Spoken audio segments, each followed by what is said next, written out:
Ce jeudi 6 avril, Netflix met en ligne sa toute nouvelle série événement, Acharné, qui suit les aventures rocambolesques de deux automobilistes qui sont pris d'un burn-out, suivi d'un besoin de violence incontrôlé. Parmi ces deux personnages, Emilio, incarné par Ali Wong.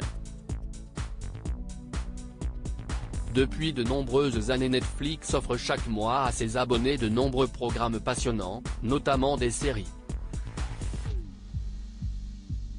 Et presque chaque nouveauté est un événement.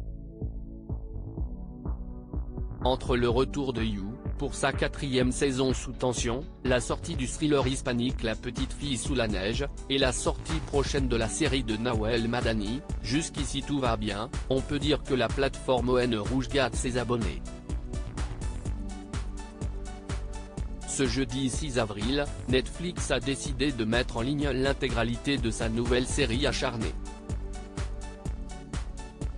La nouvelle série de la plateforme part d'une situation plutôt banale, deux automobilistes ont une altercation au volant de leur voiture.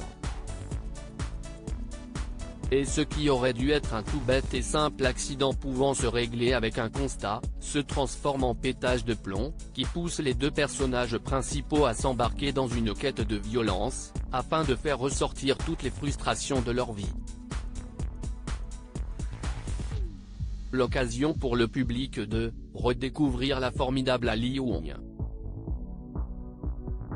Je voulais juste raconter des blagues pour vivre. Les abonnés de Netflix amateurs de comédie romantique la connaissent déjà pour le film Always Be My Maybe sorti en 2019 sur la plateforme.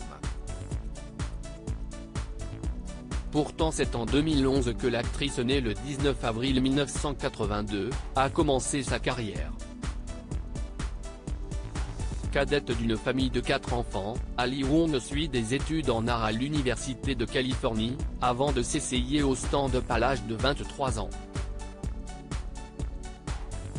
Et c'est en 2011, que le magazine Variety la place dans la liste des comiques à surveiller. C'est à cet instant que sa carrière commence à exploser, notamment avec plusieurs participations dans des talk-shows, et ses rôles dans les films Savages et d'Illinois Idiot. Depuis, l'actrice et humoriste a commencé à se faire une place de plus en plus forte dans l'industrie. Always Be My Maybe sur Netflix lui permet d'être révélée à l'international, et l'année d'après elle donne la réplique à Margot Robbie dans le film de super méchante Birds of Prey et la fantabuleuse histoire de Harley Quinn.